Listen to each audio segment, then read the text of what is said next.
Doctor S Siddharth से बातचीत की न्यूज 18 संवाददाता रजनीश कुमार ने।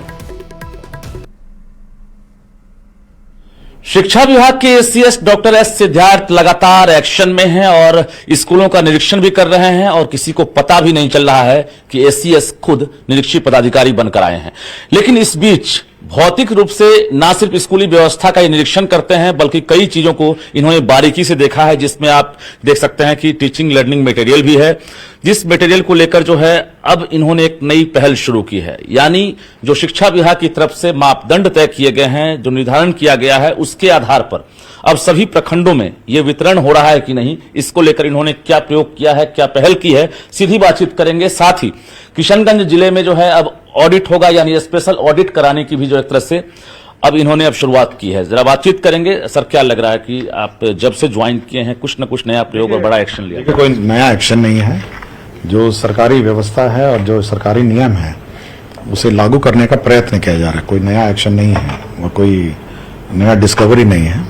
और जैसे आप देख रहे होंगे कि ये करीब इलेक्शन से पहले खरीदा गया था और स्कूलों में वितरण अभी इलेक्शन के बाद शुरू हुआ है। और हम लोग यही चेक कर रहे हैं कि जो सामग्री विभाग ने उस समय दो तीन महीने पहले जो मापदंड तय किए हैं, जो स्टैंडर्ड्स तय किए हैं, जो अप्रूव्ड सैंपल हैं, वास्तव में वही स्कूल में पहुंच रहा है। क्योंकि बहुत 80,000 स्कूल हैं जी, तो इतने दूर दराज में एग्जैक्टली यही सैंपल जा रहे हैं। उसी का मैंने जांच के लिए बुलाया है और मैंने ये कहा है कि 534 जो अंचल हैं, ब्लॉक्स हैं, उसमें कम से कम एक सेट नमूना वेरीफाइड और अप्रूव्ड जो होगा वो रहेगा। और कोई भी व्यक्ति इसको मिलान कर सकता है कि वास्तव में ये सैंपल जो है, यही सैंपल बच्चों को बांटा जा रहा है। कल आपने स्कूल में जब निरीक्षण किया तो आपने क्या पाया? मैंने देखा बड़े अलग अलग तरीके थे। लोगों ने कहा कि पिछले साल का है या उससे पहले साल का, मैं उसमें ज्यादा गया नहीं। दिखा हाँ, मैंने देखा नहीं, बट लोगों ने कहा कि इस साल का तो अभी बांट ही रहे हैं। लेकिन इस साल जो भी कार्य हो, जो हमारे मापदंड हो, जो स्टैंडर्ड्स निर्धारित हो, उसी के अनुरूप हो, ये सुनिश्चित करने के लिए। बिल्कुल, जरा हम दिखा दें आपको। एसीएस हमारे साथ भी हैं और देखिए यहाँ पर ड्राइंग वर्कबुक है, इसके साथ साथ पेन है, इंस्ट्रूमेंट बॉक्स है और इसमें सारे मटेरियल्स जो है उपलब्ध हैं अच्छी क्वालिटी की। और इसके साथ साथ अब जी सब में ISI भी है और ISI मार्क भी है। देखिएगा, ISI मार्क है सब में। तो ये है कि क्वालिटी, और सब में मोहर भी लगा हुआ बिहार शिक्षा परियोजना परिषद। ये क्रैक कौन करेंगे? ये हो चुका है, ये इलेक्शन से पहले हुआ था जी। और वितरण की प्रक्रिया चुनाव के चक्कर उन्होंने एक गलत क्रैक किया होगा। नहीं, क्रैक गलत नहीं हुआ है। मैं क्रैक की बात नहीं कर रहा हूँ, अभी वितरण होगा। अच्छा। और वितरण में ये जांच होनी है कि वास्तव में जो यहाँ से अप्रूव्ड नमूना है वही बच्चों को मिले।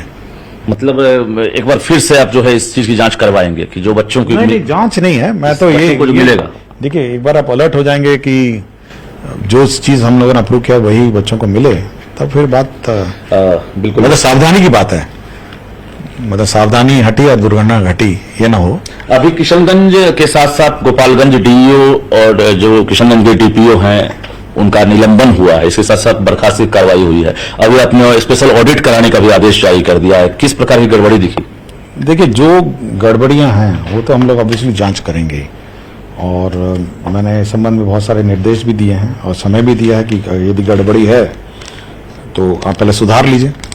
समय भी दिया है सबको, तो सुधार के बाद यदि फिर भी गड़बड़ी रह जाती है तो कार्रवाई कर देंगे हम लोग। अभी ऐसा लगता है कई अधिकारी रडार पर हैं शिक्षा विभाग के, चूंकि जिस प्रकार से आप अभी बारीकी से चीजों को देख रहे हैं, चाहे वो बेंच डेस्क में हो या फिर प्रीफैब हो, तमाम चीजों का जो एक तरह से काम हुआ है उसमें कुछ शिकायतें, और व्हाट्सएप नंबर आपने जारी कर दिया, 5-5 नंबर आपके टेबल पर। देखिए, हमारा उद्देश्य करेक्शन का है और मिड डे मील मिल नहीं रहा है तो उसको करेक्ट किया जाए। और ऐसे भी शिकायत मिल रहे हैं कि टीचर्स आते हैं, हाजिरी लगा के घर चले जाते हैं। तो अब करेक्शन का, पहले सुधार का मौका दिया जाए। और रोज कम से कम 50-60 तो कंप्लेंट आते ही हैं, तो सुधार का मौका दिया जाए पहले। व्हाट्सएप बल लग रहा है कुछ, मतलब कारगर, बहुत अच्छे कंप्लेंट्स आ रहे हैं और मिड डे मील के बारे में आ रहे हैं, अटेंडेंस के बारे में आ रहे हैं, शौचालय के बारे में आ रहे हैं, तो सभी आयाम के बारे में आ रहे हैं। तो हमारा ये है कि पहले सुधार हो जी, शिक्षा व्यवस्था में सुधार हो और जो सरकार का जो उद्देश्य है, सरकार का जो विजन है, माननीय मुख्यमंत्री का जो विजन है, वो कम से कम क्षेत्र में दिखे, शिक्षा के क्षेत्र में। एक जानकारी चाहिए कि जिस प्रकार से ऑनलाइन अटेंडेंस को लेकर आपने एक नया प्रयोग किया है, लगभग कई जगह से जो है ऑनलाइन अटेंडेंस बन भी रहा है, लोगों को डर है कि हो सकता है अटेंडेंस ऑनलाइन ना बने तो वेतन अवरुद्ध हो जाएगा, उसको लेकर क्या कहेंगे? देखिए, आपको आश्चर्य होगा कि आज के दिन 92% स्कूल ने अटेंडेंस लगा दिया है, 92। तो आप सोच सकते हैं कि ये कहना कि अटेंडेंस का जो टेक्नोलॉजी खराब है, 92 स्कूल में एक ना एक टीचर ने अटेंडेंस लगा दिया है। आप केवल यही सुनिश्चित करना है कि सारे टीचर लगाएं। तो हम यही टेस्ट करना चाह रहे थे कि सभी जो टीचर हैं या सभी जगह से अटेंडेंस लगता है या नहीं लगता है।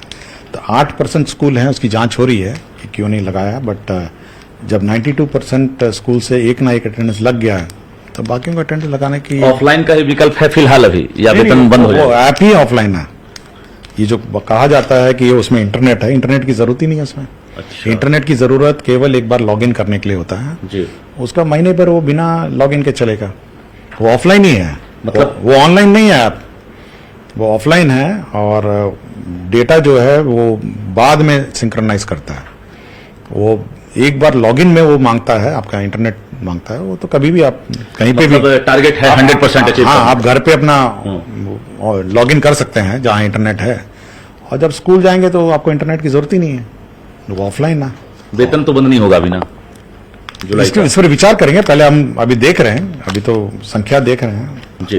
अभी इतनी संख्या 92% स्कूल ने अपनी अटेंडेंस लगा दिया है। कल पटना में जिस प्रकार से आप गेट खटखटाकर एक पेरेंट्स के रूप में आप पहुंचे थे, एक मतलब आश्चर्यचकित करने वाला एक वीडियो सामने आया था, तो क्या लग रहा है कि एससीएस पटना के अलावा भी कहीं भी कभी भी निरीक्षण कर सकते हैं? इसको लेकर क्या टीचर हों या अधिकारी हों, सभी को अलर्ट रहना चाहिए कि एससीएस कभी भी कहीं भी जा सकते हैं? देखिए, मैं सूचना देके नहीं जाता हूँ और निरीक्षण मेरा हमेशा औचिक रहता है। आप और एक साधारण मार्केट वगैरह नहीं था, कोई कारवा नहीं था आपके साथ? कुछ नहीं। मैं किसी को सूचना वैसे भी नहीं देता हूँ और कभी भी नहीं दूंगा। और जब भी जाऊंगा औचक ही जाऊंगा, इसलिए मेरी निरीक्षण व्यवस्था ही औचक रहती है। मैं कभी सूचना किसी को नहीं देता जी। इसलिए जब औचक है तो मेरे साथ मेरी गाड़ी है, सरकारी जो व्यवस्था है उतनी है। कुछ टारगेट लेके आप आए होंगे, चूंकि हम देख रहे हैं कि टारगेट बहुत स्पष्ट है। टीचर समय पे स्कूल जाएं, पढ़ाई अच्छी हो, बच्चे अच्छा पढ़ें, पेंटिंग, सिंगिंग, ड्राइंग, आपका स्पोर्ट्स में अच्छे रहें और टीचर भी एंजॉय करें और बच्चे भी एंजॉय करें। बहुत सिंपल मेरा उद्देश्य है। और हमारी सरकारी जो व्यवस्था है वो इसी को सुनिश्चित करने के लिए, मतलब ऐसा नहीं है कि हमारी सरकारी व्यवस्था अन्य कोई काम नहीं करे, बस ये सुनिश्चित करने के लिए। और आने वाले समय में कुछ नया तो कोई नया नहीं। ये पिछले मतलब सदियों से ये चला आ रहा है कि टीचर को समय पे आना है, टीचर को पढ़ाना है, समय पे आना है और समय पे जाना है। वीसी वगैरह हम देख रहे हैं, सिस्टम तो आपके यहाँ है, लेकिन धीरे धीरे उसमें अब जो है वीसी तो बंद कर दिया हम लोग। वीसी अब नहीं कर रहे हैं। नहीं। अच्छा, वो जो केवल मंगलवार को डिपार्टमेंटल वीसी होता है जो डिपार्टमेंट पदाधिकारी करते हैं, और मेरा सप्ताह में एक घंटे का वीसी होता है। जैसे आज डिपार्टमेंटल कर रहे हैं तो वैसे वो अपना कर रहे हैं। मैं यही देखना कि आज हाई कोर्ट के ऑर्डर रिव्यू होता है, आज यूसी होता है। अधिकारियों से क्या कहेंगे, खासकर जो प्रखंड लेवल के हैं, जिला लेवल के हैं, क्योंकि कई शिकायतें लगातार मिल रही है फिक्सेशन के नाम पर, इसके नाम पर, तो बहुत सारी चीजें हैं जो भाई फिक्सेशन नहीं करेंगे तो पैसा देना होगा, ये बहुत सारी चीजें हैं। तो ऐसे ज्यादातर ज्वाइन कर लिए हैं और तकनीकी रूप से बहुत मजबूत हैं, डबल पीएचडी हैं, IITN हैं, सिर्फ IAS नहीं है। तो इसका कुछ फायदा जनता को? भाई, अब लोगों को ये मतलब शिकायत नहीं आनी चाहिए, और मेरे शिकायत प्राप्त करने का बहुत स्रोत है। मतलब ऐसा नहीं है कि कोई मैं सरकारी व्यवस्था से प्राप्त हूँ, बहुत सारे स्रोत हैं, बहुत पब्लिक है, रोज मिलती है।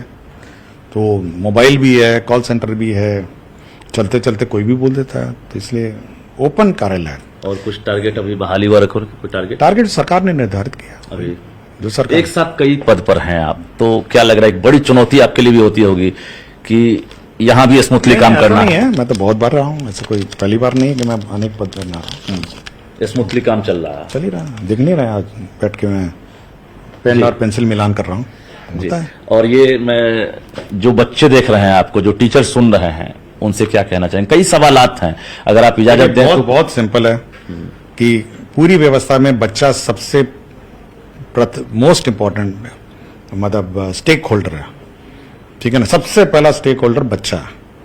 और मैं बार बार कह रहा हूं, ये शिक्षा विभाग सरकारी व्यवस्था का विभाग नहीं है, बच्चा है इसका सबसे इंपॉर्टेंट स्टेक होल्डर। उसके बाद टीचर आता है और उसके बाद जो स्टेक होल्डर बनाइए, लेकिन सबसे पहला बच्चा है, उसके बाद टीचर है। 2-3 चीज पर मुझे लगता है कंप्रोमाइज आप नहीं करेंगे, बच्चों की पढ़ाई से, टीचर की टाइमिंग से और टीचर का क्वालिटी ऑफ एजुकेशन से, चौथा समय पर सैलरी और corruption at block and zero tolerance. Zero tolerance. बिल्कुल, तो हमारे साथ शिक्षा विभाग के एसीएस डॉक्टर एस सिद्धार्थ थे और इन्होंने बारीकी से जानकारी दी है कि इनका लक्ष्य क्या है, कैसे अभी प्रयोग कर रहे हैं। दूसरी बड़ी बात है कि इन्होंने इशारों में अधिकारियों को और शिक्षकों को भी एक तरह से चेतावनी दे दी है कि हम कहीं भी कभी भी जा सकते हैं, इसको लेकर हम किसी को जानकारी नहीं देंगे, हमारा जब भी होगा औचक निरीक्षण ही होगा। कैमरामैन सुबोध के साथ रजनीश कुमार, न्यूज 18 पटना। और इस वक्त बड़ी खबर आ रही है झारखंड से, जहां पर हेमंत सोरेन की झारखंड के मुख्यमंत्री चंपाई सोरेन से मुलाकात हुई है। करीब